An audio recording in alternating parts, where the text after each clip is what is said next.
Shalom, IHDS community. Hope everyone's doing well on this Erev Shavuot, trying something new. I'm going to share with you some words of hopefully inspiration and helping frame the upcoming holiday of Shavuot. There's a midrash in rabbinic literature that teaches the following. Rabbi Yochanan said, when God's voice went forth from Mount Sinai, it divided itself into 70 human languages, so that the whole world might understand it. All who were standing at Mount Sinai, young and old, women, children, and infants, heard the Torah according to their ability and understood it. In other words, people were able to make the Torah their own. Zman Matan Toratenu is another word for Shavuot. It means the time of the giving of our Torah.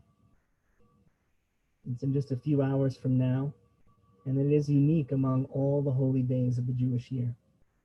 I could say that about every holy day, but it is especially true by Shavuot. It's unique for two reasons. First, there's no ritual object that is associated with the holiday. For example, Pesach has matzah, which symbolizes the bread of our affliction and freedom. Rosh Hashanah has the shofar, which is the sound of our struggles with human existence, with being,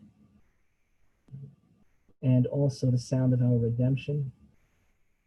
Sukkot has the sukkah and the lulav and etrog, symbolizing the protective presence of God in Jewish unity. And Hanukkah has the Chanukiah, which expresses the divine hidden light of creation in a revealed way. In Shavuot, when we come to consider Shavuot, Shavuot has cheesecake. Cheesecake? Really? Contrary to popular belief, there is no mitzvah in the Torah to eat cheesecake. It is true that there's a practice to learn Torah on Shavuot, but I'll get back to that in a little bit. Ritual objects, while holy, are also singular, in that they're used for a particular purpose at a particular time. From one perspective, ritual objects can be explained to be a kind of spiritual antenna. The user of said object can focus the spiritual energy of a particular time and express it at a particular moment. Think about Kiddush on Friday night or a lulav on Sukkot. If you were to make Kiddush on Tuesday night with your Kiddush cup, or to wave a lulav on Pesach, you would effectively be doing nothing. There is another dimension to Shavuot that makes it different from other holidays. Shavuot doesn't have a fixed date in the Torah as the other holidays do. Shavuot is marked by the completion of a 49-day, 7-week count called Sfirat HaOmer. Shavuot is the holiday that marks the end of a process. It is the culmination of a journey that had begun on Pesach. We began the Sfirat HaOmer, the counting of the Omer, on the second night of Pesach, and it ended last night. In other words, Shavuot is the holiday that emerges from the process of the preceding weeks.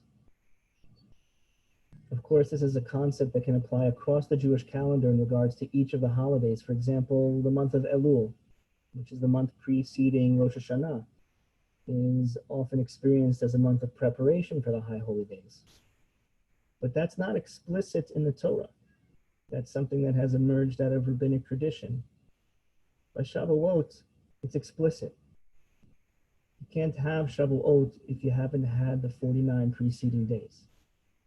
The fact that we have a fixed calendar that helps us mark Shavuot today doesn't necessarily change the essence of the day, which is its link to those previous 7 weeks.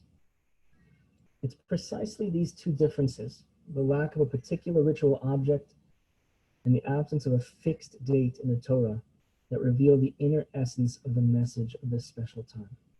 And I can hear someone saying, but Rabbi, it is the holiday that celebrates the giving of the Torah, so we learn Torah on Shavuot. Isn't that the special ritual object we use to express the essence of the holiday?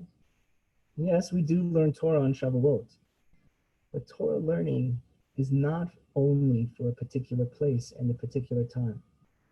Torah is many things, but it is fundamentally a book of instruction, of teaching. Learning the Torah is a daily, lifelong pursuit, and it is not relegated to only one particular time and place. The experience of learning Torah is open at all times. This idea is expressed so beautifully in the very name that the tefillot of Shavuot give to the holiday. Zman Matan Toratenu, the time of the giving of our Torah. What do we mean by this, our Torah? Doesn't the tradition teach that the Torah was given by God? Well, the Torah is a gift, and a gift can be given. But a gift will not be a gift unless the gift is received. We can receive the gift of Torah every day should we choose to accept it. Accepting the Torah means building a relationship with it. No matter how learned or unlearned a person may be. Maybe some of us have never even opened up the Torah. Or maybe some of us learned the Torah when we were younger and haven't revisited it since then. But no matter how much Torah a person may know or may not know, the gift of the Torah remains to be received no matter what age we are. The gift of the Torah is there to make the gift our own. One of the greatest gifts you are giving your children is that of a Jewish education at IHDS. Jewish education at IHDS is founded on the principle that every child be given the opportunity to make the Torah accessible and to make it their own. We have been engaged each and every day of the school year in the receiving of the Torah, in the making of the Torah our own. This is a day-by-day process, and it's a culmination of which, like Shavuot, is the emergence of a well-rounded, emotionally whole, and intellectually capable human being. Engage with your children over the holiday with something as simply as opening the Torah and reading it in whichever language you are most comfortable with. Experience the Torah as your own journey and share that journey with your children, which I know already that so many of you do already. This is not fancy. This is not a high and holy. It's a simple, down-to-earth experience that, when linked in time to other, hopefully daily Jewish experiences, will emerge in a relationship, in the expression of the relationship to Torah and to each other that expresses the very essence of Shavuot, the gift of being a Jew. Chag Sameach.